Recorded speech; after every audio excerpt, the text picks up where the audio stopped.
be precise, his partial remains. A collection of parts, you could say. The man had died in an explosion. An old man, you say? His flesh had not decomposed. In fact, the tissue's cells were still metabolizing.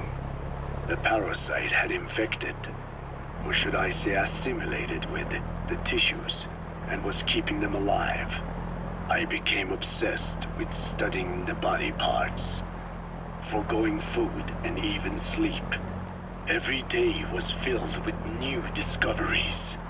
The parasite's biology, internal anatomy, life cycle. But there was only so much I could learn through observation.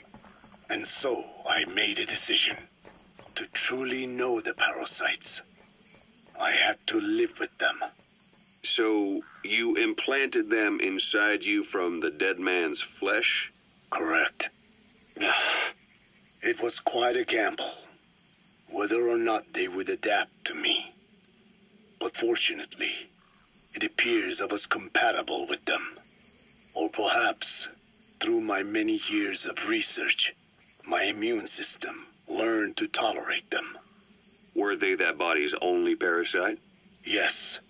However, there was a separate specimen that supplied its host with adrenaline in response to pain, and yet another that could control insects at will through secreting heterogeneous pheromones.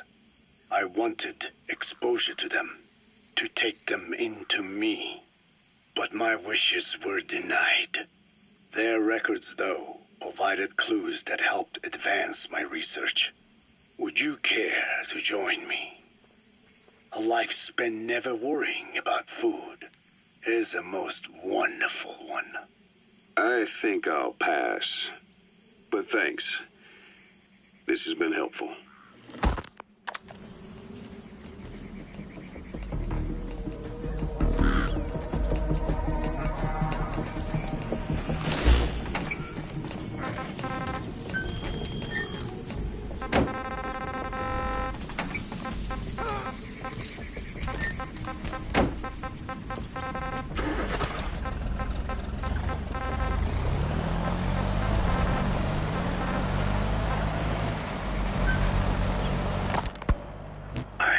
Spoken enough. Your men can take it from here. Will you permit me to rest? Have something to eat? I thought you don't eat. I can subsist without food. But there is more to the act of eating than nourishment. We receive nature's blessings, and we affirm our part in it. And in doing so, we express our gratitude. Sorry, it's, hearing you say you don't need to eat and that you're part of nature in the same breath. Anyway, what can we get you? Not exactly a five-star restaurant, but the kitchen's used to serving a lot of different appetites. Hamburgers. Hamburgers? Even we didn't have become Americanized. I eat them often back home. And you just can't let them go. Well, as far as symbols of the American Empire go, hamburgers are pretty good. The victory of capitalism. Your people suffered so much at the hands of America, and you asked for hamburgers. We have suffered more than you can know.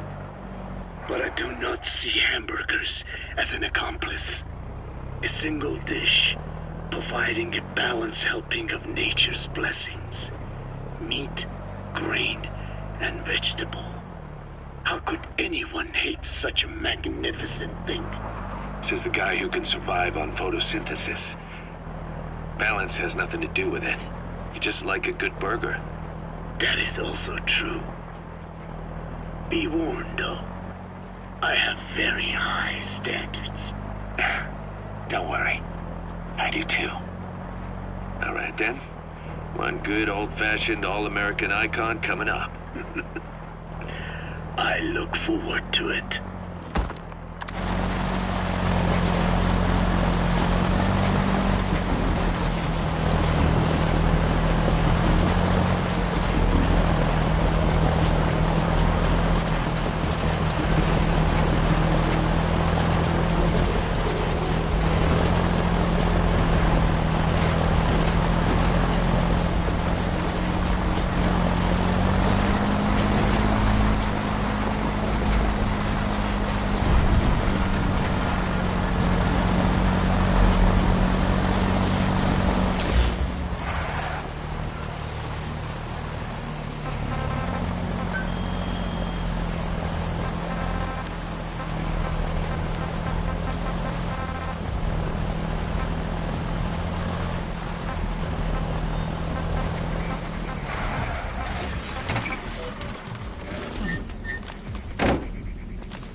about the pathogen spreading through Mother Base?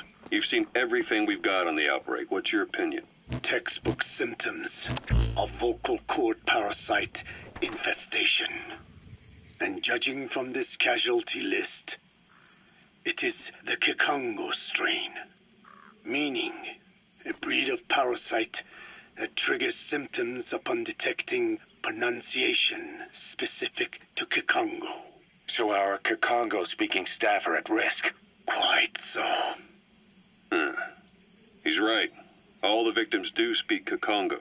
So they can survive if they just use another language? There is no guarantee.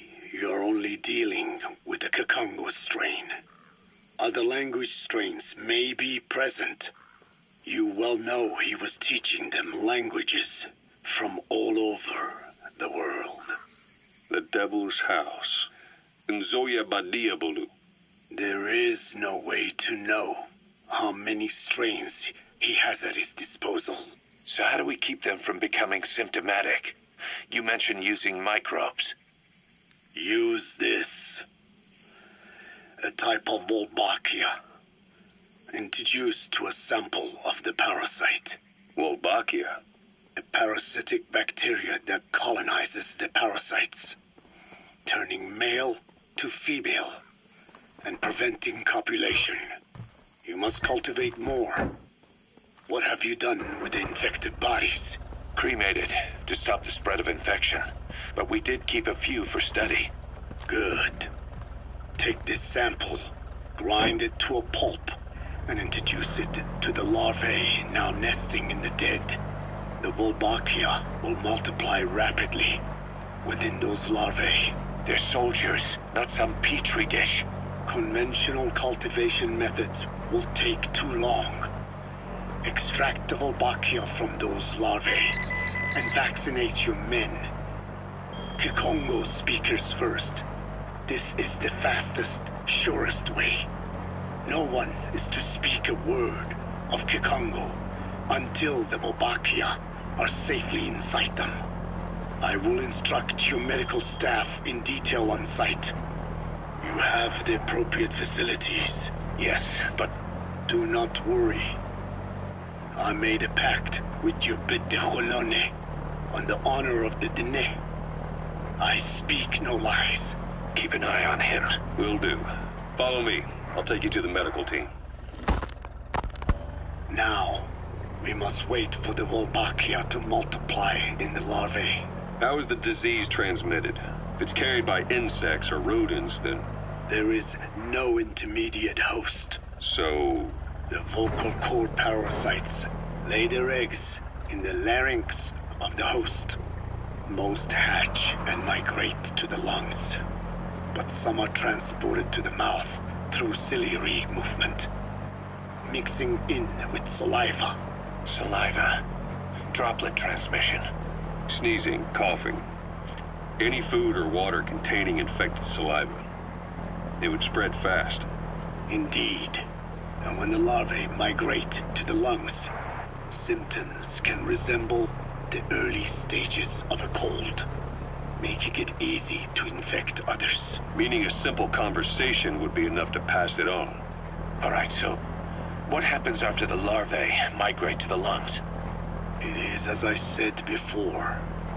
They mature by feeding on alveolar tissue. It is only then that noticeable symptoms appear in the host. And by that point, it's too late. He's infected everyone else. It's one hell of a weapon you've created. That is what Blag Ana wanted. Something that would spread easily. In truth, he's not the reason. But we will discuss that another time. The Wolbachia have multiplied. We're preparing to extract them and begin vaccinating. But is this really the only way? Sure, it'll prevent infection, but the cost? You would rather remove their vocal cords? No. Tactical communication's a linchpin of what we do. What if we were to ban the use of Kikongo? Insufficient. First, there's no guarantee that only the Kikongo strain is here. Second, there is the matter of how the parasites lay their eggs. Before they can copulate, they must be exposed to the pronunciation of a specific language for a period of time, like a container filling with water. But the duration between when the container is full and when the copulation actually begins varies from case to case. In other words, even if the infected stop speaking as a countermeasure, it may already be too late. The only true solution is to prevent copulation through the Wolbachia, or by physically removing the affected tissue. Do any antiparasitics work? It sounds as though you have already tried. Yeah. We tried every one there is, and nothing. I have yet to find a medicine that can remove the parasites. At best, it temporarily covers their ears. Why is that? Because the parasites are companions to us. To remove them inevitably harms the host. Companions? More than you think. And this is why the human immune system cannot eliminate them. Kyys, pasó!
world is rid of his existence at last.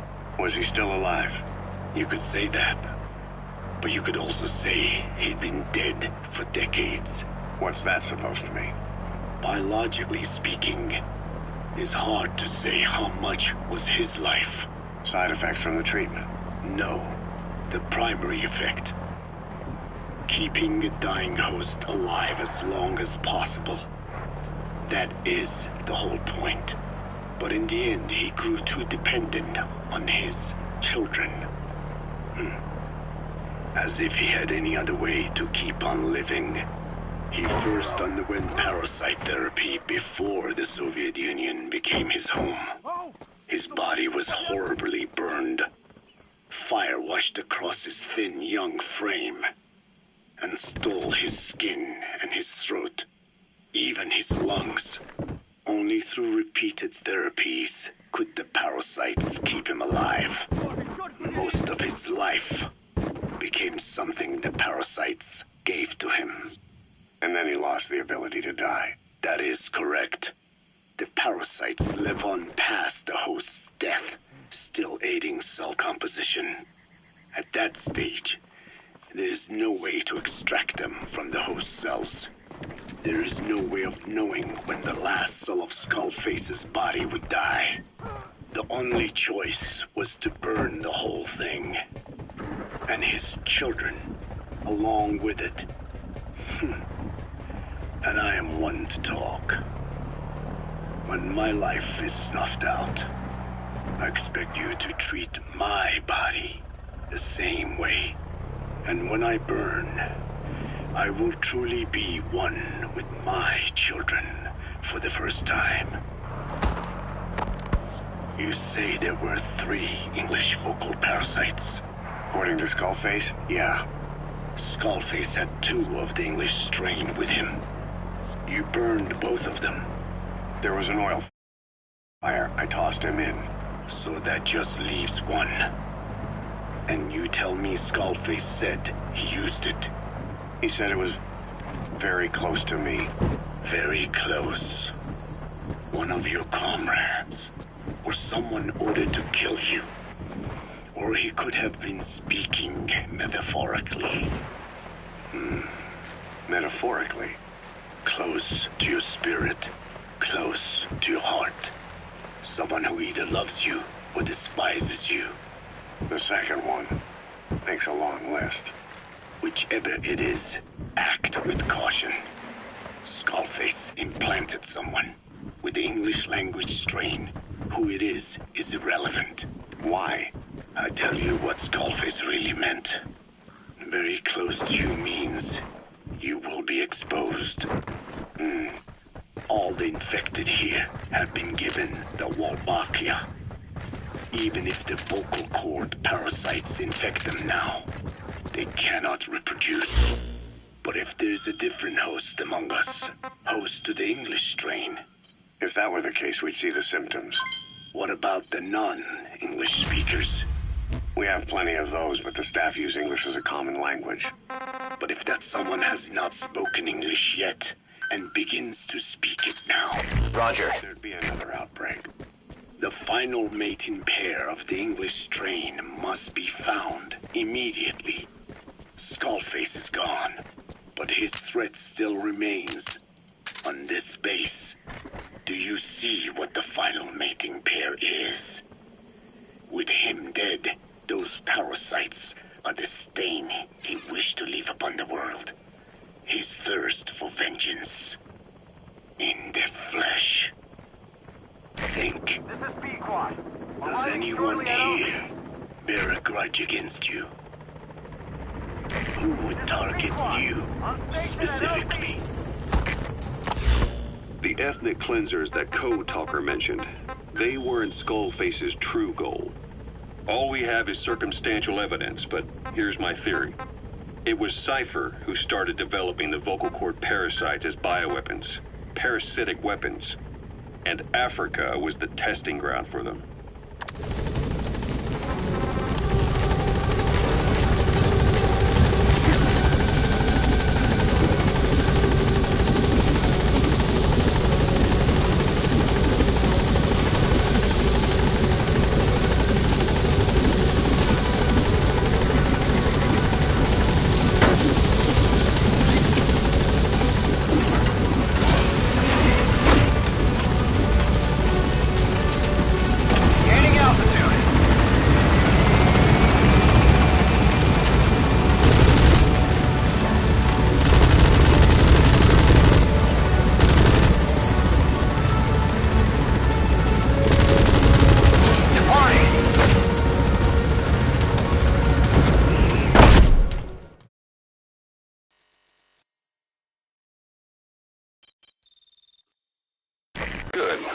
captured it alive.